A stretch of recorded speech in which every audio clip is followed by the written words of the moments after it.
Welcome to Backyard Pet Talk. I am Shannon Riley, the host of the podcast. Today we have a guest, Zazie Todd, who I'm super excited about and we'll tell you about more. But this is a special edition. Zazie and I are happy to participate in the third edition of the Podcastathon. For a week, more than 1,000 podcasts will highlight a charity of their choice.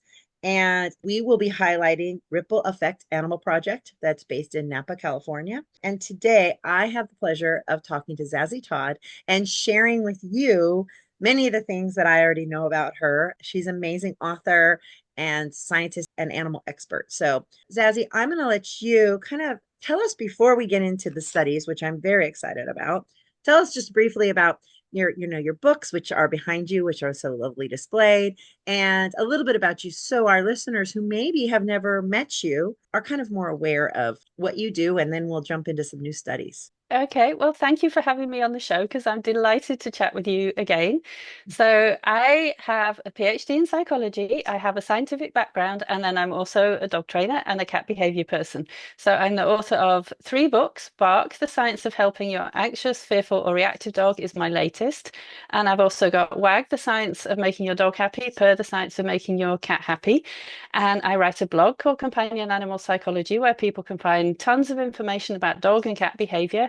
And I'm an adjunct professor at Canisius University as well. And I'm a graduate of the Academy for Dog Trainers. So very much a dog and cat and science person. Zazzie's just wonderful to talk to. We have done podcasts together before, talking about our books. So that will be something you guys can look into because we're going to today talk about some new studies that Zazzie's been involved in that I think any dog owner would really be interested in. And some of these things might even actually go to other animals as well. But I think they're specifically were dog studies, but we're learning more about animals all the time with all these studies. So, Zazie, why don't you tell me about the first study you wanted to share today? Yeah, so I've picked out three different studies which I've read about, which are about dogs and dog training, which I think people will find really interesting. And I think they relate to concerns that people often have about their dogs. Now, I'm not actually involved in, like, I didn't do the research, I'm not Okay. involved in the studies. I'm just talking about them and explaining them because I love writing and telling people about these things. So, the first one, you could kind of summarize it as saying that some dogs are actually harder to train than others. And this is from a study. Actually, the scientific purpose was probably a bit different than what we would see as the dog training purpose, because they were thinking that if people, scientists, when they do research with dogs, they often have to teach the dogs to do something. And they thought if some dogs are harder to train than others, that means some dogs are not taking part in these studies. So they set out to find out, is it harder to train some dogs than others? And they used a task that you and I love and like. It was a really great thing to teach dogs, and that's a nose touch to the hand. Mm-hmm. Very simple, not a real complicated, in theory, not a complicated skill. But personally, I have experienced dogs who have struggled with this. So I'm very interested and then other dogs who get it instantly. So I'm very excited to hear what the study says. Yeah, so some dogs will get this right away, and it's a Mhm. really useful thing to teach because, for example, then you can ask your dog to do it if they're in a situation that's a bit stressful, or you're at the vet and you need to move your dog onto the scales. You can just put your hand out and they'll go do a nose touch to the hand and they go straight onto the scales, and it's beautiful. So I think it's a lovely thing to teach. Now, I have to say, the way that the scientists did it, because it was science, they set it up in a specific way. So some dogs were going to fail, basically. Because they weren't dog trainer minds, they were science minds. They weren't, thinking about the dogs per se. They were just in their science brain. They were in their science brain and they needed a task that would, some dogs were going to fail because they wanted to know which dogs would fail. Mhm. And they recruited lots of dogs and their guardians and they taught them kind of, they ran it over Zoom, I think, actually. So people were at home in their room teaching their dog and the scientist was telling them what to do. Now, when I teach a nose touch, I like to start with a treat in my hand because Mhm. that lures the dog to your hand. They didn't start there. They started at a harder level with just presenting the hand and waiting for the dog to come. And then they only started putting a treat in if the dog was struggling. Anyway, they did this, lots of different trials. One of the things they found is that dogs who are older actually were more likely to struggle to learn this task. Mm. And I What was think that the makes age? sense. Yeah, and what was the age that they found that tipping point was? That's actually a good question, and I didn't make a note of that. Okay, But that's they okay. had dogs of all ages. They had like 150 odd dogs take part in the study, so it was a lot of dogs of all Okay. different ages. And there is some previous research that suggests that as dogs get a bit older, maybe they do find it a bit harder to learn something new. What they found in this was, in part, that seemed to be that the older dogs were paying less attention to their person. So that could be why the older dog is not picking it up as quickly. But there was another really interesting finding. I absolutely love this part, which is that if dogs had a history of being trained with food rewards, they were more likely to learn the task, less likely to fail. So I think that's really nice because it means if our dogs are used to being taught with food rewards, it's like they find it easier to learn something new. And I thought that was great. Two things. I have two senior dogs. So my lab just turned 15 2 weeks ago, and then I have a 13-year-old Jack Russell. And so I've been doing a lot of the research and learning about cognitive because when I had old dogs before, nobody cared about cognition of dogs. So now that I have senior dogs and behavior and how it affects, and it would be really interesting to take this to the next level and see if where does that brain change where it's harder to learn as far as like, is it a cognitive issue? Or is it a lack of experience issue? Like you were saying, just last week, I had a dog who was a breeder. She was a female. She was a breeder for 8 years. No attention. She was, puppy mill breeder, was rescued. And I had to tell them, well, we have to teach her, she has to learn how to learn before we can even do very much because she didn't know that her behavior had a consequence, like a positive, she had never been treat trained. So that study really it's like kind of gives me that anecdotal knowledge that I know as a like, okay, yeah, this is actually true because they do need to learn. And it's one of the things I tell my puppy people in puppy class is, we don't care how perfect their sits are, but we want them to start learning how to learn so that it helps them in the future. And now we have science to prove that all that stuff I've been saying, there's some backup to it, which is always a nice thing. It is always a nice thing. That's what one of the things that I really liked about this. Another thing they found, you talked about experience. So if the dog had a history of having been taught a nose touch to the hand, you won't be surprised to know they picked it up much more quickly. They were less likely to fail. But the other thing was that the dog guardian's knowledge and experience mattered as well. And I think that's reassuring because dog training is a skill that we can learn. So if they didn't have as much experience at dog training, their dog was less likely to actually succeed at learning this task. But the thing is, we can teach people. Like you can go to a dog training class with a good positive reinforcement trainer, and they can teach you these skills. So I think that's a real positive as well. I mean, it's another interesting finding, but it's a nice takeaway from it too.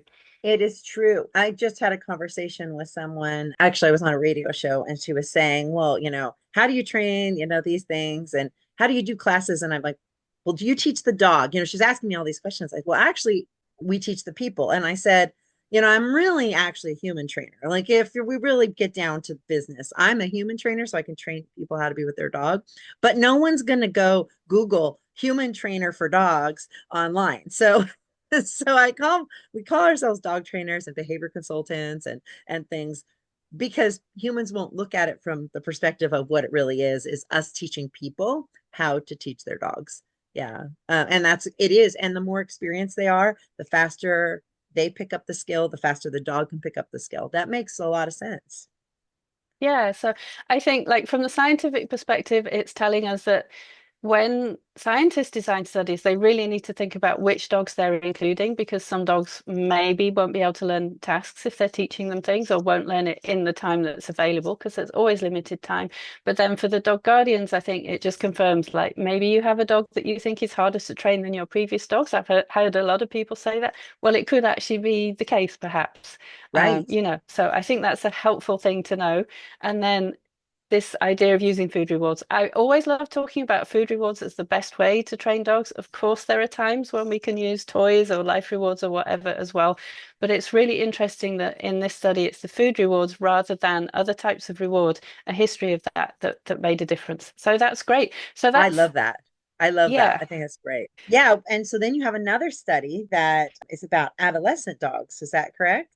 That's correct. Yes. So there is another study which I've thought is really interesting, and this is literally just out. It's a 2025 publication, And it comes from a really big study that's called Generation Pup that is happening in the UK.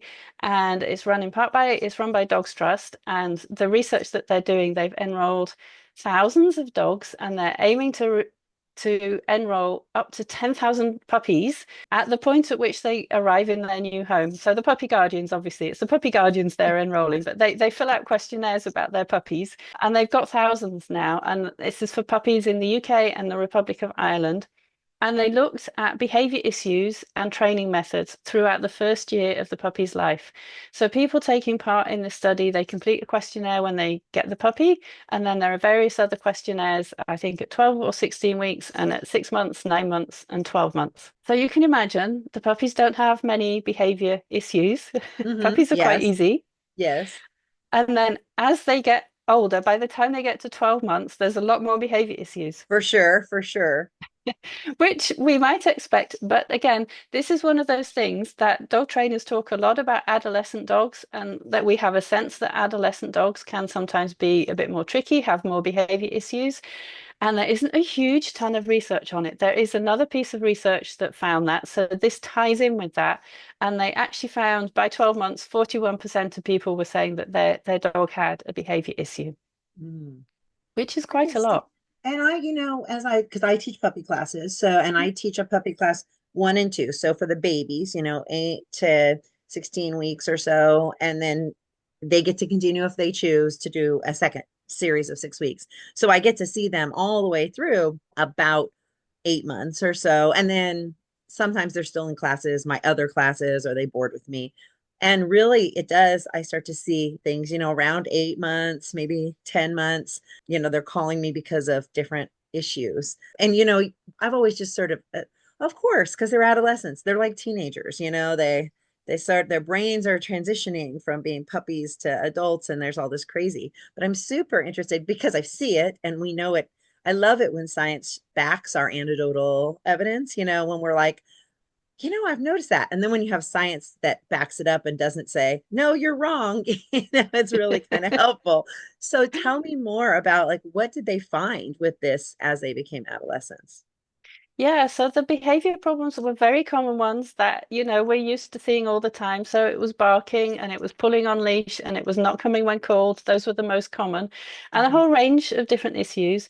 And they also looked at the training methods that people used. So they divided them actually into four different groups, of which one was using only, I'm going to phrase it as only positive reinforcement, because I think that's the way that most people would understand it. And we know that this is the best way to train dogs, because there's a ton of research that it's the best way to train dogs.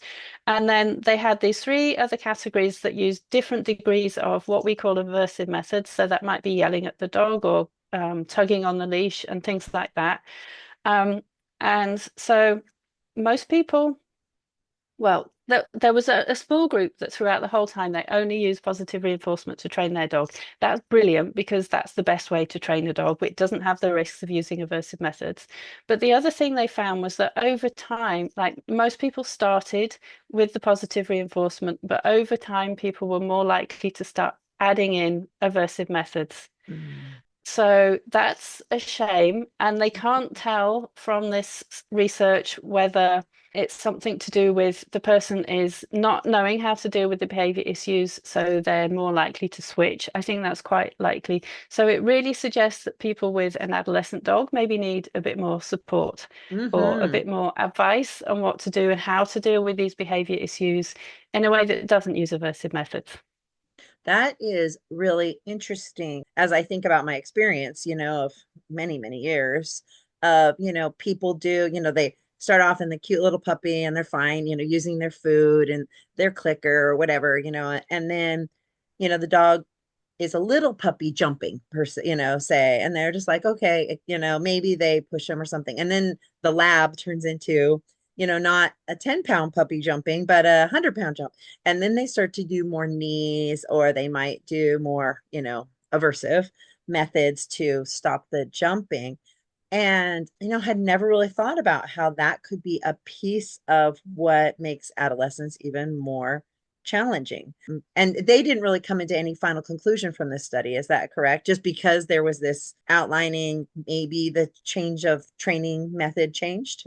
I think the conclusion really is that people with adolescent dogs probably need more help, Okay. need to understand more about dog training because there's a whole ton of other research that suggests subversive methods have risks and they maybe don't work as well. Depending on the study, there is even some evidence that they perhaps don't work as well. So, I mean, they also think that if people go to puppy class, that's really protective because people learn how to use positive reinforcement in puppy class. But maybe people need to be encouraged to keep on going to follow on classes, perhaps, to Hmm. help with manners or otherwise just to call in a trainer if they're having a problem. Because yeah, if they're switching to using the wrong methods, that's not the best way to solve these problems that they're having. It's, really making me think as a trainer, how can I help people? We encourage, they do the puppy class and we encourage them to go to good manners or do some of these other things. But sometimes people, their schedule's different or they, don't continue on for whatever reason. And then they can kind of, if, especially if positive reinforcement's a newer skill for them, they might fall back on old skills if that's what they did when they were growing up or that's what their parents did, those traditional, more aversive methods. So that is very fascinating too. And I think it's important for people to hear and know, keep up that positive reinforcement. If you get stuck, reach out, have a trainer help you. Don't just try to depend on your own knowledge because you might make a mistake inadvertently. I don't think people always do Mm. things to hurt their dogs on purpose, but they could make their life a little harder because now they have a wild adolescent. So that's Yeah, really that's right. fascinating. Yeah. Yeah, and I think it's helpful to know that this is a common time to struggle because I think people often feel like they're on their own with their dog. So it's helpful to know that if you're struggling with your teenage dog, you're not the only one. There are lots of other people also in the same situation, and this study shows that It's basically. just like, hey, I have three teenage, human children Yeah. and pre-adult and earlier adult. And I just told somebody last night, I think it's harder to parent an adult child or a teenagers than it was to do the toddlers. We thought toddlers are bad, but yeah, when they're bigger than you, my boys are bigger than me. It's a lot. And then if you're struggling, there's so much to that. That is super fascinating too, that it could even just be the way that we're training them, if we Mm. switch. So I think that there's a lot there. And all these studies are so amazing because they can just get, even bigger. Was there anything else from that study that you found like particularly share worthy for today? I think really just that the problems people were having, they're such common problems. They're things that as dog trainers we're really used to working on, like teaching a dog to come when called, for example, or not to jump up. So really it emphasizes that you should reach out and get help. If you're struggling with your dog, find a good dog trainer who can help you. I totally think that's great. Sometimes people I think, oh, I can do it on my own. But we go to personal trainers, we go to yoga teachers, we go to Pilates teachers, we go to nutritionists when we're trying to eat better. If we're learning a new dance skill, we go to dance classes. It's for some reason sometimes people think it's, they don't need a dog trainer, but just like, you need somebody, a coach for other things, it's exactly the same thing. And then you're going to present a third study. And you and I, we had the good thing we limited to three because you and I could talk about studies for 24 hours. But this study, this is something puppy blues. I'm really interested to hear about puppy blues. Tell us more about this third study.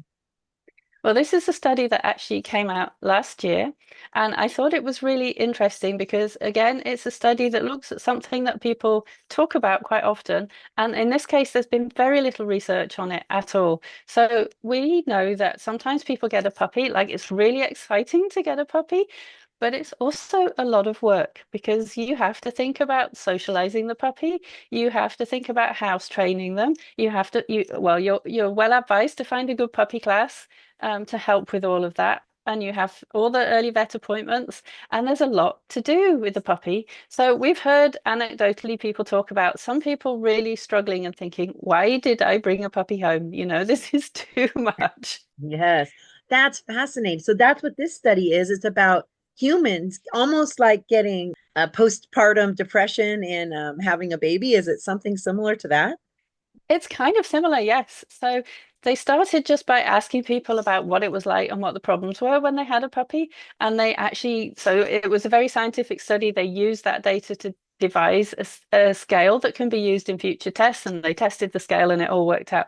But what they found basically is that, yes, for some people, not everybody, they do have something akin to that postpartum blues. So they can call it the puppy blues. And people are kind of struggling with the puppy. And they found in the first part of the study, they found that almost a quarter of people said they have feelings of regret about getting the puppy. I think that will probably help people to know if they're struggling. Again, you're not alone if you're struggling with your puppy. I can think of clients, because of doing puppy class since the 90s, I met so many people, and there are some people where they need more coaching, or I get more emails or calls like, I just can't do this. Why did I get this puppy? I can't get, and there's sometimes it's a mismatch, like sometimes like I had an older couple with disabilities that got a puppy Malinois, and it was just not a good fit. Like that frustration was true frustration. That was, this is more than I can handle. There's problems there, but then sometimes you have somebody who, they're capable, they've had dogs before, and they just really, really struggle. And I feel like I do have to give those people a little bit, I have to be their cheerleader, but I never thought of it as a psychological, like actual, like puppy blues situation. What are some things that you might see? So maybe if someone's listening going, well, maybe that's what's going on with me and my puppy. What would be some symptoms? What are some things they talked about in the study? So some of the things they talked about were people feeling really quite frustrated with the puppy. So maybe frustrated with the puppy's behavior some of the time, because a puppy doesn't come into your home knowing how to behave already. You have to teach them, and that can be a lot. And probably for some puppies, it's more to do than for others. So that was one thing. They felt frustrated. Some people felt kind of worried, like they were worried about whether or not they were up to the job, whether they were going to be an adequate dog guardian, whether they were going to be able to do all the socialization properly, because it is a lot to do. So I completely understand that feeling. And actually, I never personally have had a puppy. I've always got adult rescue dogs. And part of the reason is because I think that is such a big, like, it's such a lot to do. It Um, is. I tell people getting a puppy is like getting a newborn. The only difference is that you can leave the newborn home alone. Where if you have a human newborn, you can't just go, I'm going to the grocery store. You stay in your crib. You can, but having a puppy, I tell people a lot, you need to be prepared that it's like getting a newborn child. And I'm in that, I had mentioned to you, I think before we were on air, that I have a 15-year-old lab. He just turned 15, and my Jack Russell's 13. And, getting a puppy will be some point in my future, especially because I compete in agility. And I'm nervous about getting a puppy. Like, I'm like, But you're going to be like the perfect puppy parent. but I mean, it's been 13 years since I've had a puppy. I'm older now. Like it's definitely, I can see people's worry. And then if they're not prepared, like I know I have all the knowledge, I know what I need to do. I will know to pick the right puppy. Like I have, the knowledge to have it not be as stressful, but for just an everyday person, you fall in love with that doodle in the, at the rescue, or the lab at the breeder. There is a lot to do. Did they say any specifics? I mean, anxiety, I get that, stress, kind of that fear. Am I going to do it right? Did they talk about Yeah, any so other things? yes. So another thing that they found was that a lot of people felt weary. They had a kind of weariness because the puppy was a lot. Like the puppy kept them awake at night. They had to get up in the night to take the puppy out to toilet because puppies don't come already house trained. They can't necessarily get through the night yet. So also you have to be doing things with them all the time. There's just a lot to do, and the puppy can be very energetic. And I feel like sometimes people don't appreciate that puppies need to sleep quite a lot as well. So I feel like for some people, the puppy is kind of allowed to be on all the time and not found opportunities to sleep. And that will contribute extra to the weariness. But again, like this weariness, you can completely understand it because there's a lot to do with a puppy. So people just find it kind of tiring. And I can see why people might think, oh, why did I let myself in for this? Of course, it's only a temporary phase. They're only puppies and they only need quite so much work for a short period of time. So even if people do get the puppy blues, it's going to be over. There will come a point when, it's all done and dealt with. So that's really good. Even if you have the puppy blues, your adult dog might be perfectly fine. Just because you have that puppy blues doesn't mean you're going to have, problems as an adult, for sure. I can see that. So I think for me, I think the takeaway is that yes, the puppy blues is a real thing. Some people, again, they're going to find that really helpful to know, just like about adolescent dogs, because it's always good to know that you're not on your own. And again, I'm going to recommend a puppy class because it can really help you with your puppy and it can help you to know what to do and to make things easier. So I think that probably is the takeaway from all of these. If anyone is struggling with their dog, with their dog's behavior or their puppy's behavior, reach out and get help because it can make such a big difference. I just want to also just recap because you said, I mean, everything you said is so amazing, and I love that there's science behind it. But sleep, just like newborn children, like I probably the number one thing I tell people when they're starting to really struggle with their puppy is your puppy sleeping? Like puppies could have to sleep 18 to 20 hours. I mean, especially when they're really small. Like they are like newborns. They eat, they go to the bathroom and they sleep. I mean, there's not there's a little play until they get a little bigger. And I think if people take advantage, just like with newborn children, if you take advantage of that time when they're sleeping to get your own things done, a puppy who has rested isn't going to mouth as much, isn't going to have as many of those behavior problems. So I think that that's an important piece.